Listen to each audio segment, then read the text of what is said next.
39 kilo.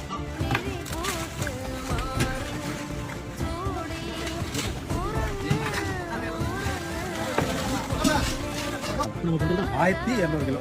இதில் பூண்டு பச்சை மிளகா பச்சை மிளகா ஒவ்வொரு கிலோக்கும் போட்டு 4 கிலோ பட்டை 75 கிராம். 75 கிராம். இது 4.5 கிலோ இஞ்சி. ஒரு டபராக்கு 4.5 கிலோ இஞ்சி, 5 லிட்டர் தயிர்.